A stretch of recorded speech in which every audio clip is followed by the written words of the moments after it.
സതീഷ്, നിന്റെ പുതിയ രക്ഷകൻ. നിന്റെ കൺമുമ്പിൽ പിടഞ്ഞു മരിച്ച കിരൺ വർമ്മയെ പോലെ അവനും പിടഞ്ഞു മരിക്കുന്നത് നിനക്ക് കാണണോ? അത് വേണ്ടെങ്കിൽ പറ. ആ കാസറ്റും പേപ്പറുമാണോ നിനക്ക് വേണ്ടത്, അതോ അവനെയോ? എനിക്കൊന്നും അറിയില്ല.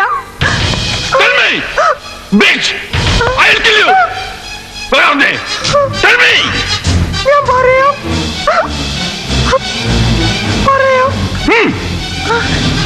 എനിക്ക് സതീഷുമായി സംസാരിക്കണം.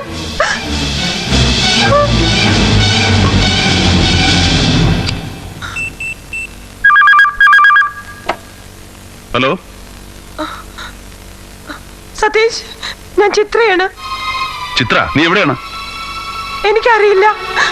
എത്രയും പെട്ടെന്ന് ആ ഡോക്യുമെന്റ്സ് കൊടുത്തില്ലെങ്കിൽ നമ്മൾ തമ്മിലിനി. നീ എന്ത് വിട്ടിത്തമായി പറയുന്നേ? സതീഷ് പ്ലീസ്, നമുക്ക് അതൊക്കെ തിരിച്ചു കൊടുക്കാം. അല്ലെങ്കിൽ ഹലോ ബ്രിയാരിയൻ. Oh, it's you. നിങ്ങൾക്ക് എന്താ വേണ്ടത്? പറഞ്ഞല്ലോ, ആ കാസറ്റ്, ഡോക്യുമെന്റ്സ്. നോ, അത് ഒരിക്കലും നിനക്ക് കിട്ടില്ല. U son of A bitch. What do you think of me? Beggar, scoundrel, A stupid fool. Yes, you are one. അത് മാത്രമല്ല, ഒരു ഭീരുവിനെ പോലെ ഒളിച്ചിരുന്ന് എന്ത് തന്തയില്ലാത്തരവും കാണിക്കാമെന്ന് അഹങ്കരിക്കുന്ന ബാസ്റ്റഡ്. അതാണ് നീ. Stop it.